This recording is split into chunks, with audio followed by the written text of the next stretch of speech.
할렐루야. 올 2020년 한 해 동안 여러분 참 수고 많으셨습니다. 코로나 사태로 죽음의 공포와 두려움, 세상의 질시와 비난 여러 가지를 겪으면서 그래도 믿음을 지켜 여기까지 온 것은 다 하나님의 은혜인 줄로 믿습니다. 오늘 2020년 12월 31일 마지막 목요일 아침 예배를 신앙 고백하심으로 시작합니다. 나는 전능하신 아버지 하나님, 천지의 창조주를 믿습니다.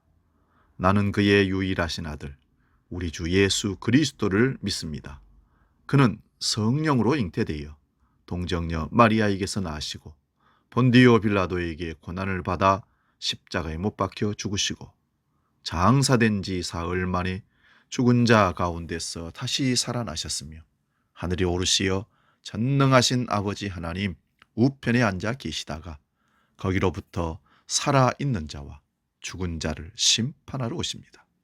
나는 성령을 믿으며 거룩한 공교회와 성도의 교제와 죄를 용서받는 것과 몸의 부활과 영생을 믿습니다. 아멘. 오늘 우리에게 주시는 하나님 말씀은 구약성경 창세기 35장 1절에서 3절까지 말씀 봅니다. 구약성경 53면에 있는 창세기 35장 1절에서 3절 말씀 봉독할 때 살아계신 하나님의 음성을 듣기 바랍니다. 봉독합니다. 하나님이 야곱에게 이르시되 일어나 베델로 올라가서 거기 거주하며 네가 네 형 에서의 낯을 피하여 도망하던 때에 네게 나타났던 하나님께서 거기서 제단을 쌓으라 하신지라. 야곱이 이에 자기 집안 사람과 자기와 함께한 모든 자에게 이르되 너희 중에 있는 이방 신들을 버리고 자신을 정결하게 하고 너희들의 우복을 바꾸어 입으라. 우리가 일어나 베델로 올라가자. 내 환난 날에 내게 응답하시며 내가 가는 길에서 나와 함께 하신 하나님께 내가 거기서 제단을 쌓으리라 하노라 하매. 아멘. 기도하고 말씀 나눕니다. 하나님 아버지, 참으로 다사다난하고 힘들었던 한 해를 하나님의 은혜 가운데 믿음을 지키며 여기까지 왔습니다. 잃은 것도 너무 많고 또 얻은 것도 있습니다. 우리는 무엇을 감사해야 할 것인지 아는 믿음의 사람이기에 그저 돌아보니 하나님의 은혜고 감사했음을 고백하며 하나님께 나아갑니다. 올해를 늘 말씀과 기도와 아침 예배로 함께 하신 하나님께서 내년에도 여전히 우리와 동행해 주심으로 하나님께 예배하며 말씀을 따라 살아가는 복된 믿음의 사람들로 우리를 이끌어 주옵소서. 거룩하신 하나님, 하나님이 계시지 않았더라면 우리는 벌써 포기했거나 여러 가지 위험과 환난 속에서 절망하고 낙담하고 쓰러졌을 것입니다.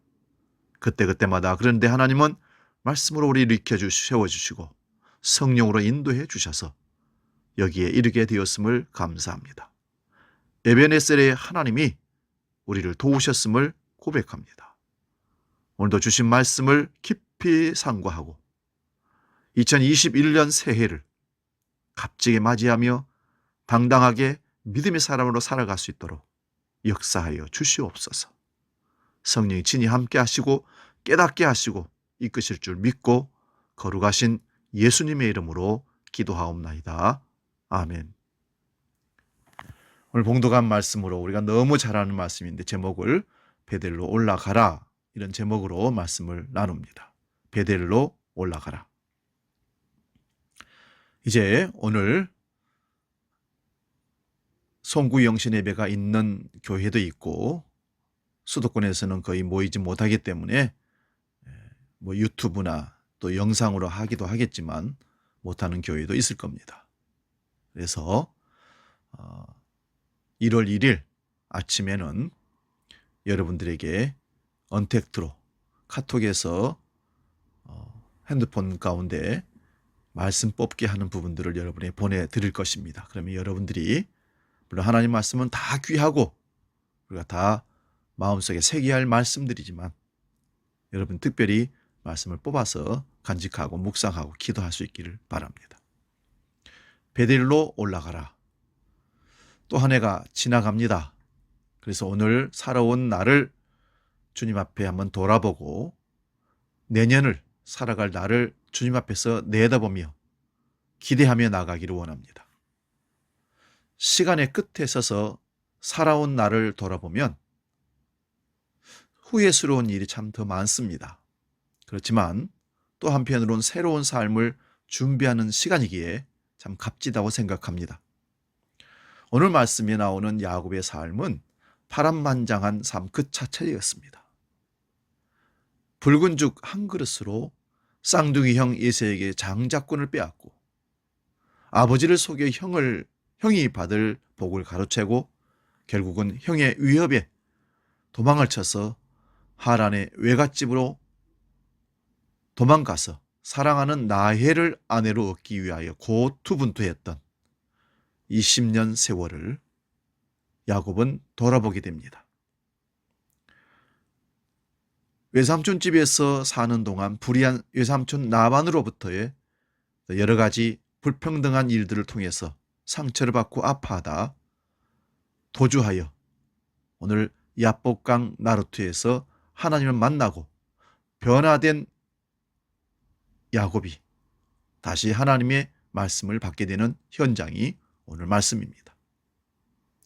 야복강가의 기도와 형 에세와의 화해, 그리고 세겜에서 딸 디나가 강간당한 후에 벌어진 아들들을 통해서 세겜생의 보복, 피해 보복이 엄청난 충격과 아픔을 주었던 세월이었습니다.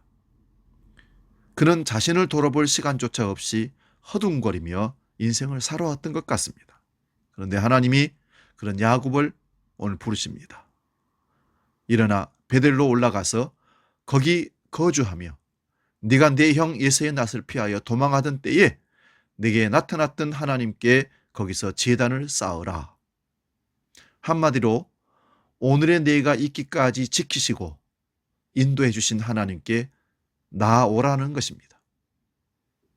야곱은 그제서야 자기가 할 일이 무엇인지를 깨달았습니다. 오늘날 말하면 예배해야 한다는 것입니다. 그는 자기 집의 모든 식구들에게 베들로 올라가자 환난 날에 응답하신 하나님, 가는 곳마다 동행해 주신 하나님께 예배를 드리자고 식구들에게 선언을 합니다. 야곱은 하나님께 예배드리기 위해 가족들에게 몇 가지 준비를 시킵니다. 어찌 보면 이것은 어느 시대에나 하나님께 나아가는 자들이 마땅히 해야 할 일입니다. 그 첫 번째가 너희 중에 있는 이방 신상들을 버리라는 것입니다. 너희 중에 있는 이방 신상들을 버리라. 하나님께 나아가는 사람은 먼저 자기 삶의 주인 노릇하고 있는 것들을 버려야 합니다. 돈이니 출세니 명예, 자녀, 지인, 취미, 그 어떤 것들이 우리 삶을 제 마음대로 좌지우지하는 것들이 거짓 주인들이었습니다. 그것을 버리지 않고는 결코 하나님 앞에 진심으로 나아갈 수가 없습니다. 그것을 버린다는 것은 가진 돈을 길바닥에 내던진다는 말이 아닙니다. 직장 생활을 그만두라는 말이 아닙니다. 돈이나 명예, 출세, 자녀들, 취미생활, 그들이 우리 자신들을 지배하는 지배권을 박탈하라는 것입니다. 내가 이런 것들을 활용해야 하는 것이죠. 그들의 지배를 당해서 끌려다닌다는 것은 잘못된 것입니다. 남보다 물질이 많으면 행복하고 없으면 불행하다는 거짓 논리에 자유로워지라는 말씀입니다. 우리 삶을 온통 사로잡고 있던 그런 거짓 주인들을 내몰아내지 않으면 하나님의 주권을 받아들일 수가 없습니다. 오직 내 인생의 주인은 하나님이 우리를 지배할 때, 하나님의 주권이 이루어질 때만 진정한 하나님의 지배를 받는 백성이 되는 것입니다. 두 번째는 자신을 정결하게 하라 했습니다. 옛 어른들은 제사를 지내기 전에 정결한 물에 목욕을 했다고 합니다. 그리고 여러 동안 부정한 것을 멀리 했습니다. 우리 삶의 주인이신 하나님께 나아가는 사람은 누구나 스스로의 몸과 마음을 정결하게 하지 아니하면 안 됩니다. 마태복음 5장 23절 24절에 예수님은 누구든지 하나님께 예물을 드리려다가 형제에게 원망 들을 만한 일이 있는 것이 생각나거든 예물을 제단 앞에 두고 먼저 가서 형제와 화목한 후에 와서 예물을 드리라 했습니다. 미움과 속된 욕망에 들끓는 마음으로는 영이신 하나님을 진정으로 예배할 수가 없다는 말씀입니다. 불화의 장벽을 쌓고 다른 사람들에게 해치던 그 손으로 주님의 거룩한 손을 잡을 수는 없습니다. 세상의 화려한 불빛에 길들여진 눈으로는 은은한 빛으로 다가오시는 주님의 얼굴을 배울 수가 없습니다. 우리 속을 깨끗이 비워야 비로소 하나님의 은총의 샘물이 고이게 됩니다. 우리는 스스로를 정결하게 하면서 주님의 은총을 기다려야 할 것입니다. 세 번째는 의복을 바꾸어 입으라 하십니다. 목욕을 한 후에는 새 옷으로 갈아입게 마련입니다. 다시 입었던 헌옷을 주섬주섬 입는 것은 그건 바른 마땅한 삶이 아닌 것입니다. 주님 안에서 몸과 마음을 정결히 한 사람들은 이제 새 옷을 입어야 됩니다.